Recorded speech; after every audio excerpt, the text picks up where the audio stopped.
Now that we have all of our things organized and imported in, now we can go ahead and work with some editing and figure out just the basics of how to set something up. So the way that Premiere works is that you create a project, which we saved the whole project right onto our thumb drive right here. So that's always there. Anytime I double click and open it, that's the project I'll be working on.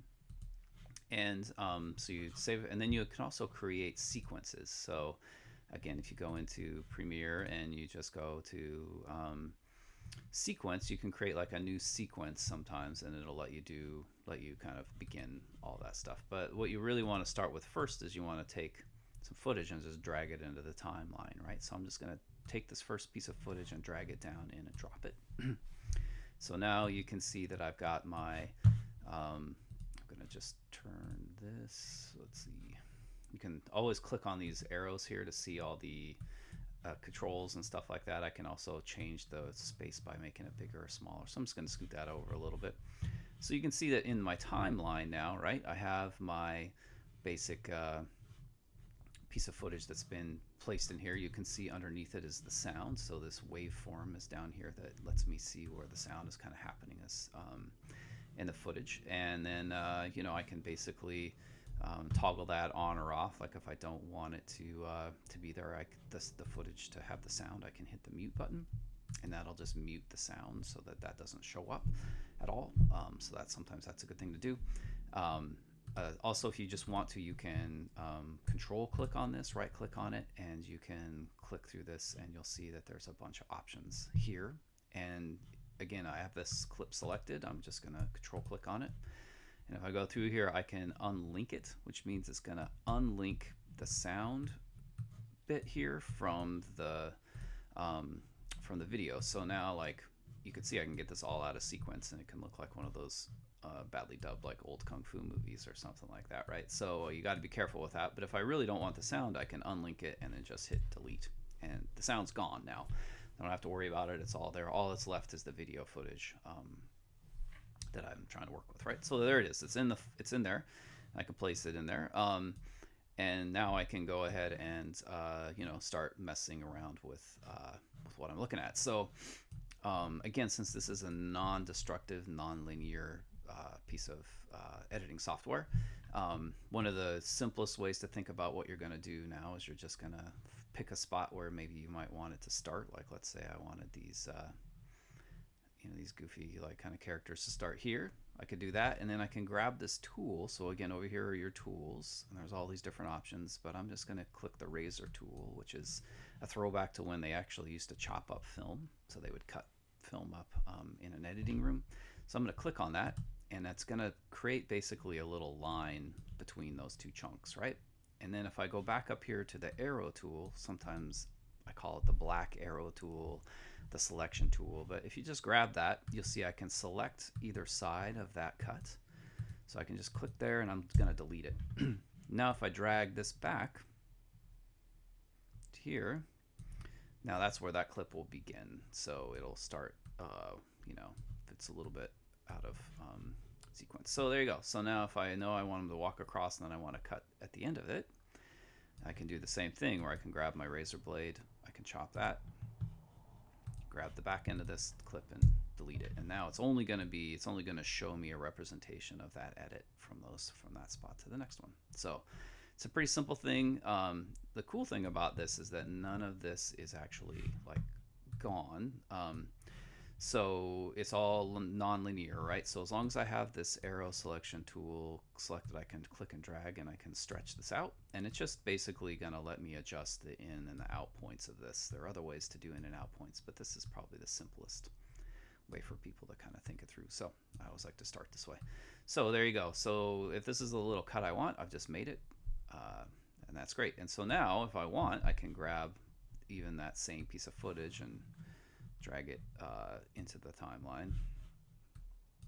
Oh, sorry, I grabbed the wrong thing. This is a good example. So up here, this little icon is a sequence, which I can't re-edit a sequence on top of itself. So I'm going to grab this. You can see I can place the same piece of footage there, but let's say I want a little different part of it, like where they walk back the other way. I can do the same thing where I can grab the razor tool, make a cut, grab this, delete it, scroll forward a little ways until they're off the screen, and then make another cut, and then click that, and then delete it. So now I've got these two pieces of footage that I can kind of put next to one another, and I can start creating like a series of edits, right? So you'll notice that right now this is pretty small, like the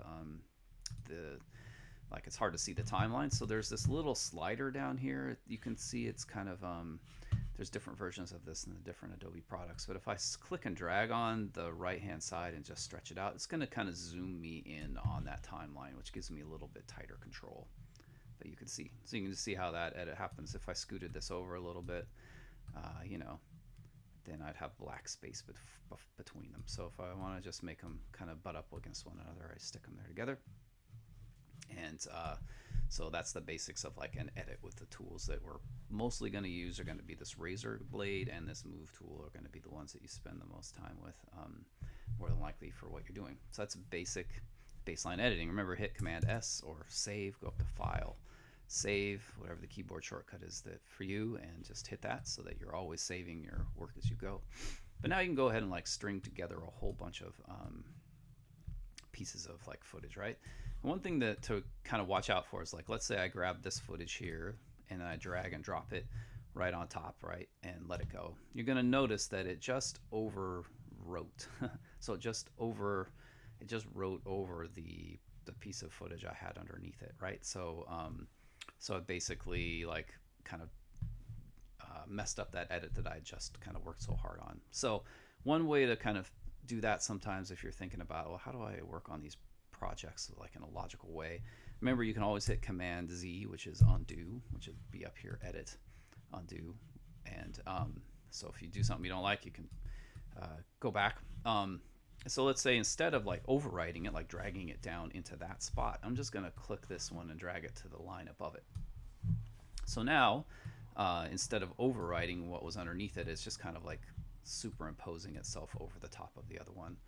And it's not permanent, it doesn't mess everything up. So I can always go in there now and chop up that second piece and then drop it into place where it needs to go. So if I want to make an edit like here and then go down a little ways and make another edit here.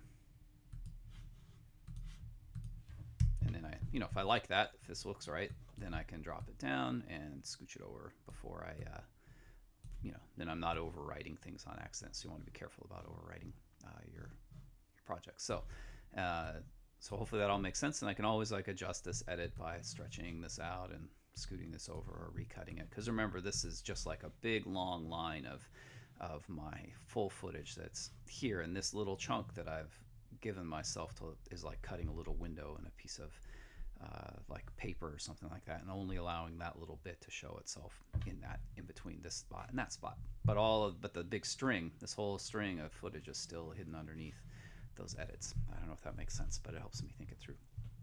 That's the basics of editing, so you can easily see how you could chop up a piece of footage now and like really tweak it and make it the timings just the way you want. You can get in there, and again, you can zoom in really, really tightly and like really go for like like which frame it gets cut on and all that kind of stuff. So and anytime you get kind of stuck and you're like, I can't, I'm zoomed in too close, I'm sort of freaking out, like you can always just double click the hand here and it should often like it'll give you the zoom tool, right, and you can zoom out or in depending on what you want to do. So you can hit the option key and it'll help you zoom back out. So or you just grab these little handles down here. That's often pretty useful too. So hopefully that all makes sense, and if you want to see what's going on, you can hit the space bar on your keyboard or this little play button here, and you can kind of watch your edits happen as they go. So that would be simple, really baseline,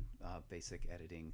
Lots of more advanced things you can do, like in and out points and sort of batch processing, but we're not going to get into that for a beginning level kind of getting you started thing. Make sure you look into the tutorials that are available out there with Adobe and other people to go more advanced when you're ready.